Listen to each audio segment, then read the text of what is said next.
Assalamualaikum warahmatullahi wabarakatuh, and a very good evening.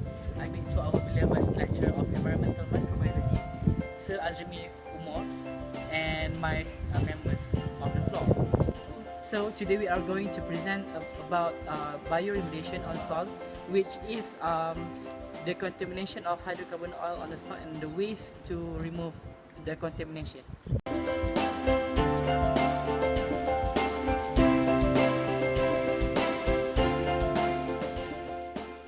Okay, what is bioremediation?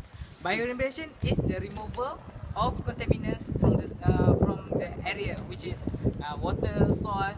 So in this journal, we are talking about bioremediation on soil. Bioremediation on soil, we are removing the mineral oil hydrocarbon from the soil that contaminate the soil by using microorganisms that degraded the mineral oil hydrocarbon and use it as their carbon source. So we are in this journal we are considering about the nutrients that are availability in the soil, the pH of the medium, H2O content itself, and temperature, and then soil properties that we want to remove the oil. Okay, that's the introduction for this journal and what this video is about. Thank you.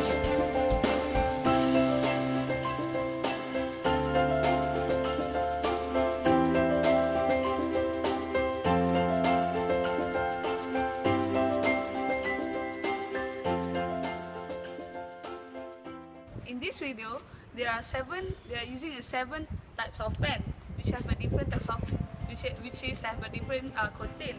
Firstly, as you can see, there are three basic things in all seven different pen. But for pen 1, there are presence of sodium azide. Sodium azide is used for inhibit the microorganism in the soil. Next, we are moving to pen number 2. Pen number 2, there are no nutrition supplements in the pen, and there are soil, water, and diesel in the pen. Next, for pen number 3, there are variable types of nutrients and phosphate sources. NPK fertilizer, NPK nitrogen, phosphate, and potassium fertilizer.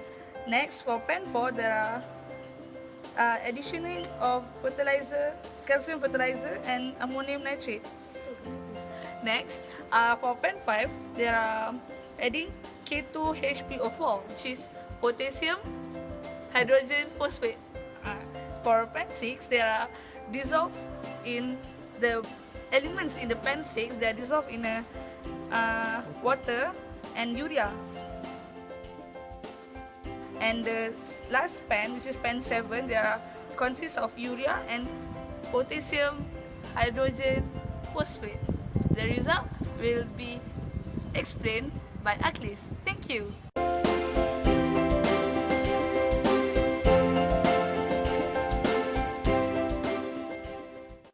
Okay, now we move to the result.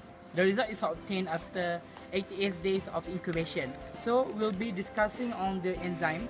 First is catalyst. For the catalyst activity for fertilized pen is tend to be higher than the unfertilized. For the urease and dehydrogenase, it is not influenced by the presence or absence of nutrient. Urease and dehydrogenase doesn't depend on the nutrient, the variability of the nutrient. Then we move to this. Okay, lipase is slower in unfertilized, but it tends to be higher in the fertilized pen. Then a present or absent of nutrient had no significant changes on urease. Urease has no changes when we vary the nutrient supply. Okay. Then we move to the diesel content. Okay, after 88 days for overall, the diesel content is finally cut down from 500 mg to 609 to 1328 mg, meaning that they are more than 80% of removal of the diesel. Then the neutral the pH is transformed from neutral to slightly alkaline, which is support the growth of microorganism that degrades the mineral oil hydrocarbons. Therefore, the microbial counts for number 1 place there is slightly lower microbial count. This is because in pan 1 we are using sodium azide, so it inhibits the growth of the soil microorganism. Then for the pan 2 to 7, it is constant for the microbial count, but it is higher than pan number 1. Okay, for the last but not least, for the carbon dioxide production. Carbon dioxide production is after the process of bioremediation. As a result, the microorganism will degrade the diesel into hydrocarbon and water. Okay, so the carbon dioxide for pan 2 to 7 is higher than pan 1 because carbon dioxide, because the number of microorganisms in pan 2 to 7 is higher than the pan number 1. Okay, that's all from us. Thank you.